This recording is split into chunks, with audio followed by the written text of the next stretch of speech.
رزق ختم کرنے والے تین بڑے گناہ۔ ایک صحابی حضرت علی رضی اللہ تعالیٰ عنہ کے پاس حاضر ہوئے اور کہنے لگے، اے داماد رسول، اگر کوئی غریب سے بے پناہ دولت مند ہونا چاہے تو وہ کیا کرے؟ حضرت سیدنا علی رضی اللہ تعالیٰ عنہ نے فرمایا، غریب سے امیر ہونے کے لیے 5 اعمال چھوڑ دینے چاہیے۔ نمبر 1، اگر کوئی عورت تم کو بسم اللہ الرحمن الرحیم۔ ایک دفعہ حضرت سیدنا مولا علی کی بارگاہ میں ایک شخص حاضر ہوا اور کہنے لگا، اے علی، دنیا میں کچھ لوگ ایسے بھی ہیں جو امیر خاندان میں پیدا ہوئے، لیکن جب وہ فوت ہوئے تو اس وقت وہ غریب تھے، لیکن ان سے کبھی بھی رزق ختم نہ ہوا۔ لیکن اس کے ساتھ ساتھ دنیا میں ایسے لوگ بھی پائے جاتے ہیں جو چند عرصے کے لیے امیر ہوتے ہیں، لیکن وہ بعد میں پھر سے غریب ہوتے ہیں، رزق ان لوگوں سے چھین لیا جاتا ہے۔ اس شخص نے پوچھا، اے علی، وہ کون سے ایسے گناہ ہیں جو رزق میں کمی لاتے ہیں اور رزق کو ختم کر دیتے ہیں؟ حضرت سیدنا علی رضی اللہ تعالیٰ عنہ نے فرمایا، اے انسان، 5 ایسے گناہ ہیں جن کو کرنے سے انسان کا رزق ختم ہو جاتا ہے اور اس کے رزق سے آہستہ آہستہ برکت بھی چلی جاتی ہے۔ اس شخص نے پوچھا، اے علی، وہ 5 گناہ کون کون سے ہیں؟ حضرت سیدنا مولا علی رضی اللہ تعالیٰ عنہ نے فرمایا کہ وہ 5 گناہ یہ ہیں۔ نمبر 1، سود کھانا۔ رسول اللہ صلی اللہ علیہ وسلم کے پاس حضرت جبرائیل علیہ السلام اللہ کا حکم لے کر پیش ہوئے اور حضرت جبرائیل علیہ السلام نے فرمایا، اے اللہ کے نبی صلی اللہ علیہ وسلم، جو لوگ سود کا کاروبار کرتے ہیں اور سود پر چیزیں لیتے ہیں یا دیتے ہیں، ان لوگوں کو روز محشر اس طرح اٹھایا جائے گا کہ ان کے چہرے مسخ کر دیے جائیں گے۔ ایک بار رسول کریم صلی اللہ علیہ وسلم لوگوں میں خطاب فرما رہے تھے کہ آپ صلی اللہ علیہ وسلم نے فرمایا، لوگوں، تم میں سے کون ہے جو اپنی ماں کے ساتھ زنا پسند کرتا ہے؟ لوگوں نے جواب دیا، یا رسول اللہ صلی اللہ علیہ وسلم، نہیں، ہم کو ایسے گناہ سے سخت نفرت ہے۔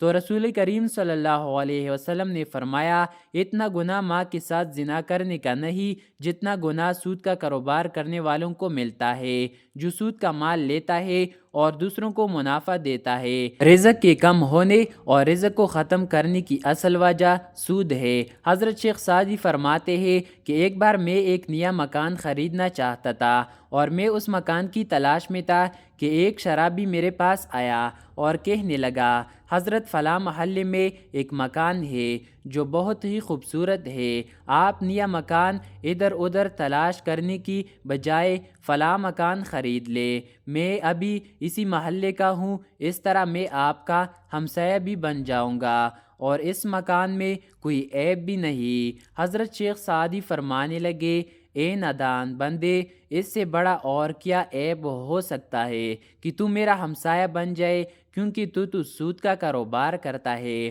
اور سود سے بڑا کوئی عیب نہیں۔ یہی تو سب سے بڑا عیب ہے کہ وہ مکان لینے سے تو میرا ہمسایہ بن جائے گا، اگر وہ مکان مجھے مفت میں بھی ملے تو میں ایسا مکان کبھی نہ خریدوں۔ حضرت شیخ سعدی نے فرمایا کہ تیرے مرنے کے بعد اس مکان کی قیمت 10 گنا سے بھی زیادہ بڑھ لوں گا۔ نمبر 2، حضرت سیدنا علی رضی اللہ تعالیٰ عنہ نے فرمایا کہ دوسرا سب سے بڑا گناہ کہ تم کسی نیک اور پرہیزگار عورت پر الزام لگاؤ یا تہمت باندھو۔ قرآن کریم میں اللہ پاک فرماتا ہے، جو لوگ نیک عورتوں پر تہمت لگاتے ہیں، وہ عورت جو ہر وقت میری رحمت کی آغوش میں رہتی ہے، جن پر ہر گھڑی میری رحمت کی بارش برستی ہے، وہ نماز ادا کرتی ہے، باپردہ رہتی ہے اور متقی ہے۔ جو لوگ ایسی عورتوں پر تہمت لگاتے ہیں، مجھے قسم ہے اپنی ذات کی، میں اس وقت تک ان لوگوں کو معاف نہیں کروں گا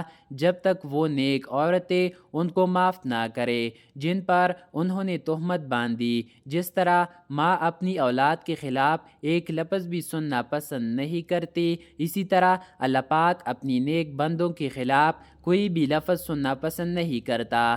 حضرت عیسیٰ علیہ السلام کے پاس ایک بوڑھی عورت آئی، اس نے کہا، اے عیسیٰ علیہ السلام، میرے شوہر 30 سال پہلے فوت ہو چکے ہیں، میں ان سے بہت محبت کرتی تھی، اب ہر روز میرے شوہر میرے خواب میں آتا ہے اور میرے گھر خواب میں آ کے مجھے کہتا ہے کہ میری قبر پر آ کر میری قبر کھود کر دیکھو۔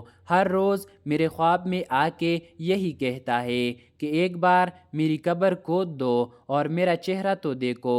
اے عیسیٰ، میں بہت ہی دور سے چل کر یہ مسئلہ آپ کے پاس لے کر آئی ہوں۔ حضرت عیسیٰ علیہ السلام نے کہا، آؤ میں بھی آپ کے ساتھ آپ کے شوہر کی قبر کھودنے کے لیے جاتا ہوں۔ وہ دونوں اس قبر پر پہنچے جہاں اس بڑھیا کے شوہر کی قبر تھی۔ قبرستان میں جا کر حضرت عیسیٰ علیہ السلام نے فرمایا، بتاؤ تیرے شوہر کی قبر کون سی ہے؟ بوڑھی عورت نے ہاتھ سے اشارہ کرتے ہوئے کہا، وہ قبر ہے۔ حضرت عیسیٰ علیہ السلام قبر پر کھڑے ہو کر اللہ سے رو کر دعا کی۔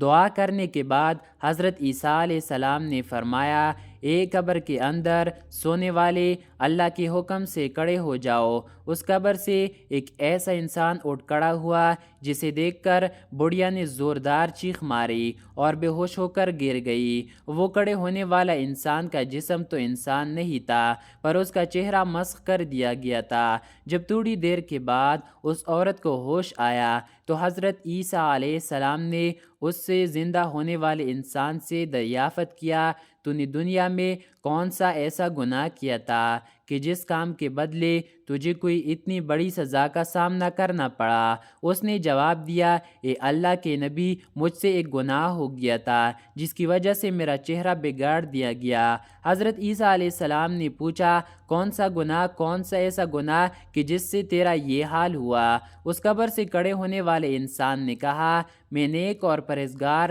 عورت پر تہمت لگا کر ان کا استعمال کیا کرتا تھا، جس کی وجہ سے مجھے سزا بھگتنا پڑی۔ روز محشر بھی میں ان لوگوں کے ساتھ ہی اٹھایا جاؤں گا جن کے چہرے مسخ شدہ ہوں گے۔ نمبر 3، حضرت سیدنا مولا علی رضی اللہ تعالیٰ عنہ نے فرمایا کہ اللہ تعالیٰ کو کسی کا شریک ٹھہرانا بہت بڑا گناہ ہے۔ اللہ کے ساتھ کسی کو شریک مت ٹھہراؤ، شرک مت کرو۔ روز محشر ہر گناہ اللہ معاف کر سکتا ہے، لیکن اس کے گناہ چاہے آسمان و زمین میں موجود ہر چیز سے بھی زیادہ ہو، اگر اللہ اس انسان کو چاہے تو معاف کر دے، لیکن شرک کرنے والے کو کبھی معافی نہیں ملے گی۔ کافر لوگوں کی کبھی بخشش نہیں ہوگی۔ نمبر 4، حضرت سیدنا علی رضی اللہ تعالیٰ عنہ نے فرمایا کہ چوتھا گناہ کسی پر جادو کرنا ہے۔ کسی کا جینا حرام کرنے کے لیے، کسی کی خوشیاں چھیننے کے لیے اس پر جادو کرنا ہے کہ اس کے پاس فلاں رزق کیوں ہے، اس کو جادو کے ذریعے ختم کر دینا۔ حضرت علی رضی اللہ تعالیٰ عنہ نے فرمایا کہ جادو کرنے والا انسان دائرہ اسلام سے خارج ہو جاتا ہے، اور جب کسی جادوگر کی موت ہوتی ہے تو وہ کافر اور مرتد ہوتا ہے۔ جادوگر کی موت کبھی بھی حالت ایمان پر نہیں ہوتی۔ نمبر 5، حضرت سیدنا علی رضی اللہ تعالیٰ عنہ نے فرمایا کہ کسی کو دکھ اور تکلیف دینا بھی سب سے بڑا گناہ ہے۔ کسی کو دکھ دینا، کسی کا جینا حرام کر کے خود خوش ہونا، کسی کو رلا کر خود خوش ہونا، یہ بھی ایک بہت بڑا گناہ ہے جس سے ہمارا رزق ختم ہو جاتا ہے۔ حضرت سیدنا علی رضی اللہ تعالیٰ عنہ نے فرمایا کہ ان 5 بندوں سے اللہ پاک روز قیامت سخت حساب لے گا، اور دنیا میں ان 5 بندوں سے اللہ پاک رزق چھین لیتا ہے۔ اللہ تعالی ہمیں دین کی مکمل سمجھ نصیب فرمائے اور ہم ان نیکوکاروں میں شامل کرے، آمین۔ ناظرین، کمنٹ باکس میں اللہ تعالیٰ کی 99 مبارک ناموں میں سے ایک نام ضرور ٹائپ کرے۔ شکریہ۔